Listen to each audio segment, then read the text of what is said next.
अस्सलाम वालेकुम दोस्तों। पिछले वीडियो में मैंने आपको बताया था कि आप इस तरह अगर आपके पास एक्सआरडी जो है आपके नैनो मटेरियल का एक्सआरडी है तो आप इसको प्लॉट कैसे कर सकते हैं, साथ में साथ आप ये बेस लाइन स्मूथिंग वगैरह कैसे कर सकते हैं। ठीक है, तो वो मैंने आपको समझाया था। इस वीडियो में हम ये सीखने वाले हैं कि इसी एक्सआरडी पैटर्न का जो मैक्सिमम पीक है, जैसे आप यहाँ पे देख रहे हैं 311, ये जो है मैक्सिमम पीक है।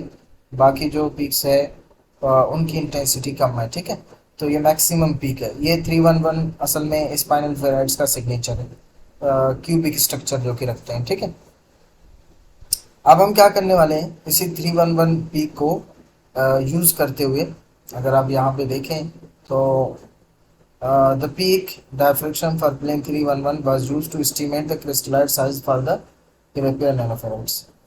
और इसी को यूज़ करते हुए हम और भी पैरामीटर्स कैलकुलेट कर सकते हैं। जैसे यहाँ पर आप देख रहे हैं क्रिस्टलाइट साइज का फार्मूला है। ठीक है, उसके अलावा लेटिस कांस्टेंट है, डी है, लेटिस स्पेसिंग इसे कहते हैं। इसके अलावा लेटिस स्ट्रेन है, डिसलोकेशन डेंसिटी है, लेटिस कांस्टेंट कैलकुलेट कर सकते हैं।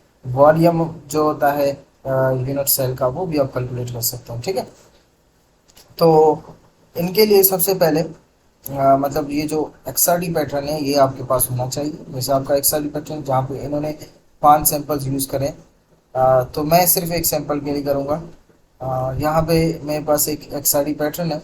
सबसे पहले मैं इसको प्लॉट करूँगा और देखूँगा कि इसकी मैक्सिमम पिक क्या है। ठीक है, तो अब यहाँ पे ऑफसेट वाई ऑफसेट वाटरफॉल पे जाएंगे, स्ट्रक्ट लाइन्स बाई ऑफसेट्स पे करेंगे, तो इसमें एक मैक्सिमम पीक आ रही है, ये वाली पीक। ठीक है, इसी पीक को मैं यूज़ करते हुए, बाकी पीक से मुझे कोई काम नहीं है, इसी पीक को यूज़ करते हुए मैं जो है ये पैरामीटर्स कैलकुलेट करूँगा।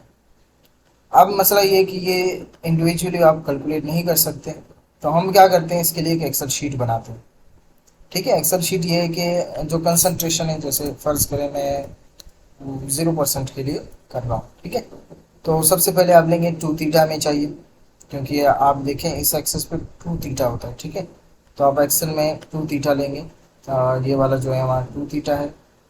ठीक है, अब ये 2 थीटा कैसे लेंगे मैं आपको अभी समझाऊंगा कि ये 2 थीटा आपके पास कहाँ से आएगा, और उसके अलावा एक और पैरामीटर है वो आपके पास कहाँ से आएगा। ठीक है, तो सबसे पहले एक्सेल शीट में आपने क्या कर लेना है, ये जो 2 थीटा वाली वैल्यू है ये आपने वहाँ से ले आना है। कैसे ले आएंगे वो अभी मैं आपको बताऊंगा। फिर आपने क्या करना है, इसी 2 थीटा को 2 से डिवाइड करना है। तो आप एक्सेल शीट पे सिंपल क्या करेंगे, इस फार्मूला लगाएंगे यहाँ पे B2/2 और इंटर कर देंगे तो ये कैलकुलेट हो जाएगा। उसके उसके बाद ये जो FWHM है ये भी मैं आपको बताऊंगा, ये आप कैसे कैलकुलेट करेंगे। ठीक है, ये एक्सआरडी पैरामीटर्स, एक्सआरडी के जो स्पेक्ट्रम होता है ओरिजिन के जरिए से हम कैलकुलेट करें। दूसरा आपने क्या क्या करना है, आपने इसको असल में बीटा भी कहते हैं, FWHM को आपने रेडियन में कन्वर्ट करना। तो सिंपल आप यहाँ पे जैसे मैंने ये फार्मूला लगाया D × 3.142 डिवाइड बाय 180। आप चाहें तो आप सिंपल यहाँ पे क्या कर सकते हैं, जैसे मैं इसे यहाँ से मूव करता हूँ, तो आप यहाँ पे इक्वल्स टू रेडियन का फंक्शन जो होता है ओरिजिन में, तो आप उस पर क्लिक करके जैसे इंटर कर देंगे तो आप देखेंगे ये रेडियन में कन्वर्ट होगा। तो आप ऐसे रेडियन में कन्वर्ट करें। उसके बाद हमें कॉस थीटा चाहिए। वजह क्या है कि अगर आप ये क्रिस्टलाइट साइज देखें तो उसमें डी में आप यहाँ पे कॉस थीटा देख, तो आपने क्या कर लेना है, यहाँ पे एक फंक्शन कॉस थीटा लेना है। और कॉस थीटा क्या होगा, ये जो क्या नाम है, अब मसला ये कि हम क्योंकि ये वाला जो पैरामीटर है ये रेडियंस में कैलकुलेट कर रहे हैं, तो आपने कॉस थीटा लेना है, लेकिन उसके डिग्री के साथ यहाँ पे फंक्शन भी रेडियंस लगाना है। ठीक है, तो यहाँ पे फंक्शन लगाएंगे कॉस थीटा, फिर रेडियन, फिर जो थीटा है वो वाला कॉलम, कौन सा 2 थीटा वाला। हमें सिर्फ थीटा चाहिए, 2 थीटा नहीं चाहिए, तो आप ये वाला कॉलम सेलेक्ट, ये वाला कॉलम सेलेक्ट नहीं करेंगे। ठीक है, तो ये कैलकुलेट होके आएगा। दूसरा क्या है, क्योंकि आप यहाँ पे देखें, यहाँ पे कांस्टेंट वैल्यू है 0.95, जो कि शेप फैक्टर होता है। यहाँ पे मेंशन होगा शेप फैक्टर है। ठीक है, अगर इसमें नहीं है तो आप किसी और पेपर में देख सकते हैं। बाकी ये जो लैम्डा है ये असल में एक्सरे जो है उनकी वेवलेंथ, तो ये 1.40 आर्मस्ट्रॉन्ग के बराबर होता है। तो अब यूनिट लगाने की यहाँ पे ज़रूरत नहीं है, फिलहाल आप इसको एज इट इज़ यहाँ पे क्या करेंगे, 0.9 या 0.95 लेते हैं, 0.9 ले लें, कोई मसला नहीं। आप इसको 0.14, अब इसको अपने नैनोमीटर में आर्मस्ट्रॉन्ग में था, आप इसको नैनोमीटर में कन्वर्ट करें क्योंकि हमें डी नैनोमीटर में चाहिए। तो आप एक इसको पीछे ले आएंगे, ठीक है, 0.14 हो जाएगा। अब ये दोनों को मल्टीप्लाई करके फिर आपने क्या करना है, होल डिवाइड करना है बीटा और कॉस थीटा, मतलब ये वाला और ये वाला, मतलब F2 और E2 को मल्टीप्लाई, तो यहाँ से आएगा डी। फिर हम क्या करेंगे, इसी टू को अगर 1/d² कर लेंगे तो उससे हमें ये डिसलोकेशन, ये जो क्वांटिटी डिसलोकेशन ये मिल जाएगी, ठीक है। तो अब आप एक्सेल शीट में यहाँ पे ये फार्मूला तो मैं पहले लगा चुका हूँ, तक मैं आपको यहाँ सिखाने के लिए कर रहा हूँ। तो 1, तो ये फंक्शन देख रहे हैं, और फिर आपने क्या करना है, डी मल्टीप्लाई बाई डी कर। अच्छा, उसके बाद आप क्या करेंगे, फिर आपने, हमें कुछ और चाहिए, जैसे हमें टेन थीटा चाहिए। उसकी वजह ये है कि आप ये पैरामीटर देखें, इसमें टेन थीटा है, ठीक है। उसके अलावा दूसरे पैरामीटर्स है कॉस थीटा, वो ऑलरेडी कैलकुलेट कर चुके हैं, कोई मसला नहीं। आप यहाँ पे ऑप्स कैलकुलेट करना चाहे तो कोई मसला नहीं। फिर हमें माइक्रो स्ट्रेन जो है, उनमें से ये वाला जो है, ये माइक्रो स्ट्रेन है, बीटा कॉस थीटा। तो आप इसको कैसे कैलकुलेट करेंगे, आप बीटा वाला कॉलम जो था रेडियंस में, उसको कॉस थीटा के साथ मतलब ये वाला कॉलम कॉस थीटा, ठीक है, और डिवाइड करेंगे इसको 4 में। इसी तरह स्टकिंग फॉल्ट का जो फार्मूला है वो मैं आपको दिखाता हूँ। वो फार्मूला ये है, 2 पाई² 45 स्क्वायर रूट 10 थीटा, ठीक, 3 tan थीटा। तो आप यहाँ पे 2 मल्टीप्लाई बाई 2 पाई को 2 बार मल्टीप्लाई के लिए आप वैल्यू खुद रखेंगे, ठीक है, 3.142, और उसके बाद डिवाइडेड बाई 45 स्क्वायर रूट 3, और उसके बाद कॉलम क्या है, I2, और I2 वाला ये वाला, क्योंकि ये 10 है, ठीक है, तो ये रूट के अंदर आ जाएगा आप। अच्छा, ये हो गया। अब उसके अलावा हमें चाहिए डी स्पेसिंग। उसकी वजह ये कि हम इसके जरिए से हम लेटेस्ट कांस्टेंट कैलकुलेट। तो इस डी स्पेसिंग के लिए मसला ये है कि हमें एक और चीज़ चाहिए, वो चीज़ है ये वाली चीज़ साइन थीटा। तो हम साइन थीटा भी ले लेंगे, इसी थीटा का भी यहाँ पे साइन थीटा का फंक्शन लगाए। अच्छा, एक और काम करना है, वो ये है कि ये जो डी है वो असल में N lambda divide by 2 sine theta के बराबर। तो एन यहाँ पे हम 1 लेंगे। तो यहाँ पे आप देख रहे हैं इस पेपर में यहाँ पे मेंशन किया गया एन रिप्रेजेंट द डायफ्रिक्शन ऑर्डर। तो डायफ्रिक्शन ऑर्डर हम 1 ले रहे हैं, ठीक है।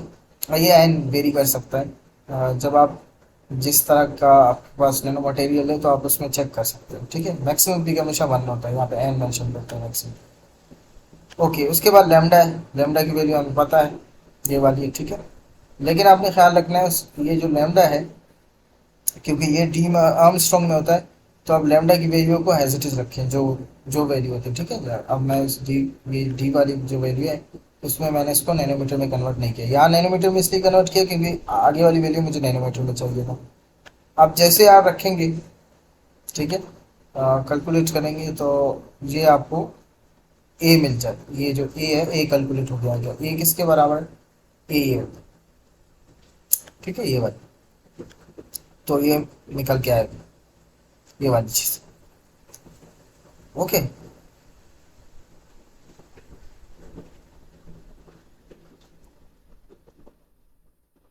अच्छा, यहाँ पे आप देखें, यहाँ पे एक और चीज़ है, स्क्वायर रूट 11। उसकी वजह ये है कि यहाँ पे ये जो 311 है, यहाँ पे असल में ये पीक कौन सी ले गए, 311। तो 3 का स्क्वायर 9 होता है, 1 यहाँ पे स्क्वायर रूट क्या आ जाएगा, 9। उसके बाद वॉल्यूम कैलकुलेट करना है। तो वॉल्यूम, क्योंकि स्पाइनल फेरर के केस में क्यूबिक स्ट्रक्चर होता है, तो उसके तीनों साइड्स बराबर होते हैं। तो आप इसी लेटेस्ट कांस्टेंट को 3 बार एक दूसरे के साथ एक्सेल शीट में यहाँ पे मल्टी, ठीक है। तो ये चीज़ कहाँ से आ जाएगी, आपने एक्सेल शीट बनानी है, तो ये आप एक्सेल शीट बनाएंगे। ये एक्सेल शीट अगर आपके पास है तो आप कैलकुलेशंस कर सकते हैं। आपके जितने भी सैंपल्स होंगे उतने ही सैंपल्स के लिए इसी को आप क्या कर लें, एक्सटेंड कर लें। अब हम जाते हैं, क्योंकि ये इस एक्सेल शीट के कैलकुलेशन के लिए ज़रूरी चीज़ क्या है, 2 थीटा और ये वाली चीज़, ये FWHM और 2 थीटा की चाहिए। तो हम ये यहाँ से अपने XRD के पैटर्न से कैलकुलेट करें। उसलिए आपने क्या कर लेना है, सिंपल, हमें क्योंकि ये पीक चाहिए तो आपने इस पीक को ऐसे ही लेना है, ठीक है। अब ये वाले पीक लिया, फिर आपने जहाँ यहाँ जाना है, सबसे पहले एनालिसिस पे क्लिक करेंगे। क्लिक कर लेने के बाद आपने फिटिंग पे आना है, और यहाँ पे आपको मिलेगा सिंगल पीक फिट, ठीक है। आप ओपन डिलॉग पे क्लिक कर लेंगे। जैसे क्लिक कर लेंगे, आपने यहाँ पे फंक्शन सेलेक्ट करना है, हमारा फंक्शन होता है गॉसियन। ठीक है, तो आप इसको फिट करें सही तरह से, फिट हो गया। अब आप इसको यहाँ से ओके कर दें। ठीक है, अब यहाँ पे आपने दो पैरामीटर्स लेने हैं। एक जो है वो है हमारा थीटा, तो ये जो एक्स सी है ये वाली वैल्यू एक्स सी 35.53, ये जो है 35.53 मैं इतने वैल्यूज ले रहा हूँ, और तो मैं एंटर कर दूंगा तो ये चेंज हो जाएगा। अब मुझे दूसरा चाहिए ये वाला, और ये एक्सआरडी पैरामीटर से ये जो है ये होता है डब्ल्यू 1.090, 1.090। ठीक है, अब ये पैरामीटर्स कैलकुलेट होके आ गए। अब ये जो चीज़ है ये डी है, और बाकी पैरामीटर्स आपको मिल जाएंगे। इसी तरह आपके जितने भी होंगे तो हर सैंपल के लिए आप ये पैरामीटर कैलकुलेट करेंगे। क्या कैलकुलेट करेंगे आप? FWHM और 2 थीटा कैलकुलेट करेंगे और इंटर करेंगे तो ये पूरा एक्सेल शीट कैलकुलेट हो जाएगा। ठीक।